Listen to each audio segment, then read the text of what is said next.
Magandang gabi po sa inyo lahat, mga minamahal kong tagapakinig ng salita ng ating Diyos.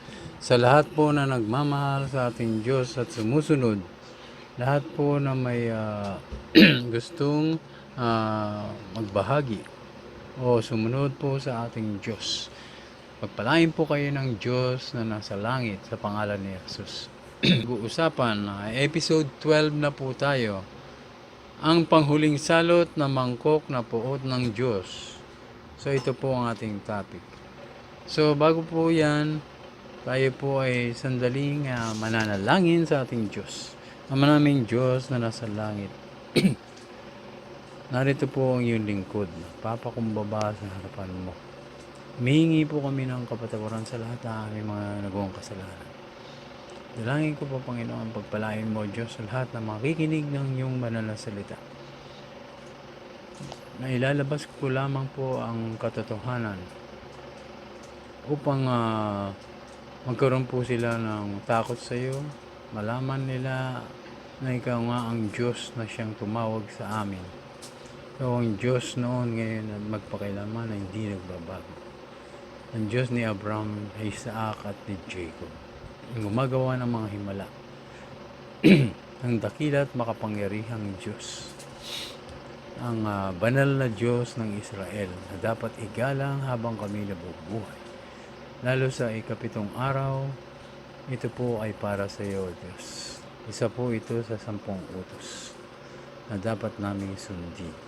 Na ikaw ay aming mahalin ng buong puso, buong lakas, buong kaluluwa at buong pag-iisip.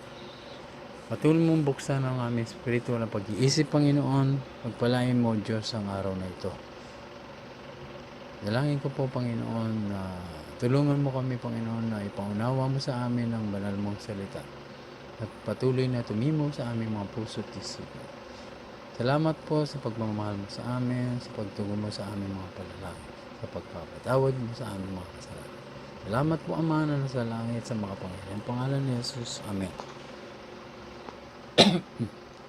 So ngayon po, ito nga po ang ating topic. Sa episode 12 na po tayo, okay? Ang panghuling salot na mangkok na puot ng Diyos. So basahin po natin sa Pahayag 15 verse 1. Nakita ko rin ang isa pang kagilagilalas na pangitain sa langit. May 7 anghel na may dalang 7 salot. Ito ang mga panghuling salot, sapagkat dito matatapos ang puot ng Diyos. So basahin pa natin sa Pahayag 16 verse 1 to 21. Nang ibinuhos ng unang anghel ang laman ng mangkok sa lupa, nagkaroon nga ng mahapdi at nakapandidiring pigsa ang mga taong may tatak ng halimaw. Nang ibinuhos ng ikalawang anghel ang laman ng mangkok sa dagat, ay naging dugo ito, at namatay nga ang lahat ng nilikhang nabubuhay sa dagat. So ito po ang mangyayari na nakapropesiya na po, na nakasulat na po ito sa aklat ng Diyos, na walang iba kundi ang Biblia. Ang Biblia po ang nagsasabi ng katotohanan. Ito po ang mga isinulat ng mga propeta, ng mga alagad ng ating Panginoong Hesus. So dito po, kung patuloy po kayong makikinig ng salita ng Diyos, mabubuksan po ang inyong spiritual na pag-iisip at makikilala niyo po na lubusan ang ating Diyos, kung sino nga ba po siya, kung paano natin siya pararangalan, at nang tayo magkaroon ng buhay na walang hanggan sa mamamagitan ng pananalig sa kanyang bugtong na anak na si Jesucristo. So, nang ibinuhos ng ikalawang anghel nga ang laman ng mangkok sa dagat, ay naging dugo nga ito, at namatay nga ang lahat ng nilikhang nabubuhay sa dagat. Ibinuhos ng pangatlong anghel ang laman ng mangkok sa mga ilog at mga bukal, ay naging dugo rin ang mga ito. Ibinuhos ng pang-apat na anghel ang laman ng mangkok sa araw, at nagsimulang sunugin ang mga tao sa tindi ng init nito. Nasunog nga sila, ngunit sa halip na magsisi ay nilapastangan pa nila ang pangalan ng Diyos. Ibinuhos ng panglimang anghel ang laman ng mangkok sa trono ng halimaw, ay nagdilim ang kaharian nito. Dahil dito, sinisi pa nila ang Diyos na dinaranas nilang hirap. Hindi nga sila nagsisi at tumalikod sa masasamang gawain. Ipinababatid po dito ng ating Diyos na kung magsisi sila ay maaaring patawarin pa sila ng ating Diyos, sapagkat mahabagin po ang ating Diyos. Ibinuhos ng ika-6 na anghel ang laman ng mangkok sa ilog Euphrates. Natuyo ang ilog at nagkaroon ng landas para sa haring mula sa silangan. So basahin pa natin sa Pahayag 16 verse 13 to 14. Nakita kong lumalabas mula sa bunganga ng dragon at ng halimaw at ng hubad na propeta ang 3 karumaldumal na espiritong mukhang palaka. Ang mga ito'y mga espiritu ng mga demonyong gumagawa ng mga kababalaghan. So, ang mga ito pala ay gumagawa nga ng masasama, mga kababalaghang masama. Pinuntahan nila ang lahat ng hari sa daigdig upang tipunin para sa labanan sa dakilang araw ng Diyos na makapangyarihan sa lahat. Itong mga espiritong ito, ang ibig sabihin, ito ang mga mandarayang espiritu na nakakalat sa buong mundo at pupunta sa mga hari upang makipaglaban nga sa kordero. Mga mandarayang espiritu po ito. So basahin naman natin sa Pahayag 16 verse 15.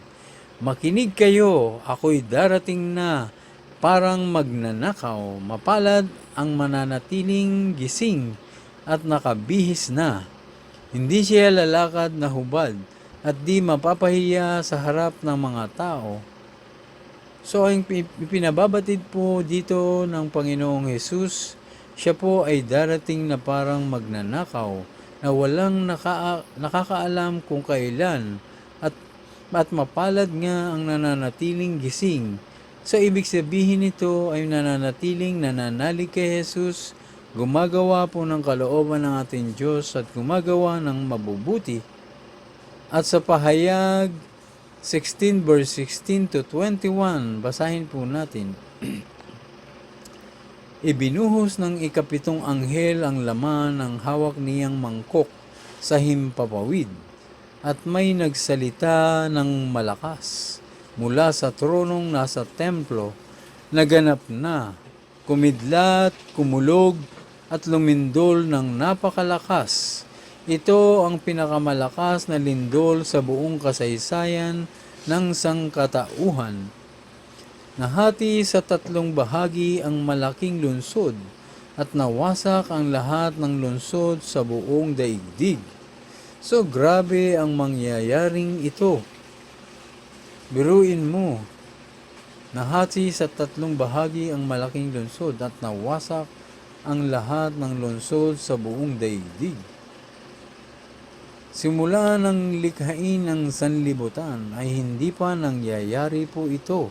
So ito po nakapropesiya sa Biblia na gagawin po ng ating Diyos mamamagitan ng kanyang mga anghel. So biruin mo, lumindol ng napakalakas, mawawasak ang lungsod sa buong daigdig. Yung 1/3 po nito at mawawala ang lahat ng pulo. So mga pulo, mawawala rin, guguho po yun. At guguho ang lahat ng bundok. So kahit pumunta ka pala sa mga bundok, ito ay guguho, mawawala rin. At ang huli ay uulan ng mga yelo na tumitimbang ng 50 kilos at nabagsakan ng mga taong may tanda ng halimaw na hindi nagsisi. So ito pong mga mangyayaring ito ay nakapropesya na po talaga. Kung ano ang naisulat na galing sa hari ng mga hari ay 100% na magaganap po talaga. So ang payo ko po, kaya bago mangyari po ang nakahihindik na ito sa huling panahon, sana po ay palagi po tayong lumapit sa Diyos. Isang tamang panalangin ay makakausap po natin ang Diyos, ang Diyos Ama na nasa langit. Lumapit po tayo palagi sa Kanya, sapagkat Siya ay banal, mahabagin, mapagmahal, at may gininto ang puso. Nalulugod po Siya sa mga taong mapagpakumbaba, mahabagin, matulungin at may malinis na puso na sumusunod sa Kanya. Ang una niyo pong gawin ay ganito: lumapit po sa Diyos, humingi po tayo ng tawad, magpakumbaba, makinig ng aral tungkol kay Jesus na galing sa Biblia, at unti-unting bubuksan ng Diyos ang inyong espiritual na kaisipan. At dahil diyan malalaman ninyo ang katotohanan, ang salita ng Diyos, at maiintindihan na ninyo ang kalooban ng Diyos, kung ano ang ganap, nararapat o hindi. Malalaman din natin na tayo ay makasalanan, na naging pasaway sa mundo at sa ating Diyos. At makakamit na natin ang mga ipinangako ng Diyos dahil sa pagtanggap natin kay Jesus na mababasa natin sa John 1 verse 12. At tayo nga ay magkakaroon na ng relasyon sa ating Diyos at magiging anak na niya tayo. At kapag sumusunod na tayo sa Diyos, 100% po na tayo ay iingatan niya sa mga panganib at pagpapalain pa, pati ang ating mga pamilya, lahat ng ating mga kapatid, mga ating ipinalalangin sa araw-araw. Kaya ang payo ko po sana, bago dumating ang Panginoong Hesus, bago dumating ang huling paghuhukom, o bago tayo bawian ng buhay, ay magsisi na po tayo sa ating mga nagawang kasalanan. Hindi pa po huli ang lahat. Hindi pa po dumarating ang Panginoon. So bago po siya dumating, bago tayo bawian ng buhay, kailangan po makagawa na po tayo ng mga mabubuti. Kailangan po, marami na po tayong matulungan na tao sa ating puso na may tunay na pagmamahal sa kanila at hindi pagkukunwari. So magbago na po tayo ng pag-iisip at palaging manalangin ilang beses sa isang araw. At huwag kalimutan ang pagbabasa ng Biblia araw at gabi, nang sa gayon ay giginhawa tayo at magtatagumpay sa buhay. So kapag inaalala ninyo palagi ang ating Diyos at gumagawa ng mabuti, ay matutuwa siya at hindi na tayo pababayaan ni iiwan. Di niya tayo iiwan ni pababayaan man kahit kailan. Kapag ang Diyos ay panig sa atin, sino pa ang laban sa atin? Maging mga demonyo ay walang magagawa kapag kasama natin ang Diyos, ang ating Panginoong Hesukristo. Sa pangalan lamang ni Jesus, sila ay tatakas na. Sila ay manginginig pa. Mangangatal sila. So ganun po makapangyarihan ang pangalan ng Panginoong Jesus, sapagkat siya po ay anak ng Diyos. Diyos na lubos na minamahal ng Ama. Siya po ay nagkatawang tao. Siya po ay galing sa ating Diyos sa langit. Nagkatawang tao lang po siya. Ipinanganak, pinaglihi sa mamagitan ng Espiritu Santo ni Maria. So matuwa po tayo at luwalhatiin ang ating Diyos. Purihin siya. Siya lamang po ang ating dapat mahalin at paglingkuran, sambahin, at ating yuyukuran, ating pananalingan. Okay? Palagi nating pananalanginan ang ating Diyos. Ipahayag po ang kanyang salita at nang sa gayon ay maraming makakilala sa kanya at makakapasok sa kaharian ng Diyos. Kapag gumagawa po tayo ng mabuti sa araw-araw, siyempre po natutuwa ang ating Diyos. Hindi niya po ito nakakalimutan. So, mamahalin po kayo ng ating Diyos at kayo 100% maiingatan katulad po namin. Matagal na po akong gumagamit ng bike sa aking pagpasok. Minsan po ay madalas nagmumotor rin po kami kasama ko ang aking wife. So simula noon, meron konting pangyayari. Nabagamat minsan nagkakaproblema o sa pagmumotor, ni minsan hindi po kami pinabayaan ng ating Diyos. Kahit nung ako pa ilang taon na po ako nagbabike. Sa awa po ng Diyos, inalalayo po kami sa panganib. Ganyan po ang pag-iingat na gagawin sa inyo ng ating Diyos. Sa lahat po ng mga tumatawag, gumagawa ng mabuti, naglilingkod sa ating Diyos, may malinis na puso, na kayo po'y may mabuting hangarin sa ating kapwa. At marunong po kayong tumulong. Kapag meron po kayo, huwag na po kayong magkatubiling tumulong sa kapwa. Lalo po nangangailangan ng inyong kapwa, ang inyong mga kamag-anak. Tulungan niyo po sila. At kapag kayo nagbibigay sa mga mahihirap o sa simbahan, kayo'y pagpapalain ng Diyos. Siksik, liglig at umaapaw ang pagkakaloob ng Diyos sa inyo. At sa atin pong lahat, salamat po. Ito po ang ating topic sa ngayon. Naway nabuksan po ang inyong spiritual na pag-iisip at nang nadama niyo po ang banal na espiritu na aking binabahagi. Ang salita po ng ating Diyos na nasa langit, ang salita po ni Jesus. Ang Diyos noon, ngayon at magpakailanman ay hindi nagbabago. Palagi po kayong mag-iingat, malagi magdasal ilang beses sa isang araw. Magbasa ng Biblia araw at gabi. Lumapit po sa ating Diyos. Manalig, magtiwala. Salamat po sa lahat-lahat ng mga nakinig ng salita ng ating Diyos. Pagpalain po kayo ng Diyos Ama, ng Anak, ng Banal na Espiritu Santo. Lahat po ng may masamang karamdaman, ipatong ninyo ang inyong kamay sa may sakit. Ang inyong sakit ngayon man ay gagaling in the mighty name of Jesus.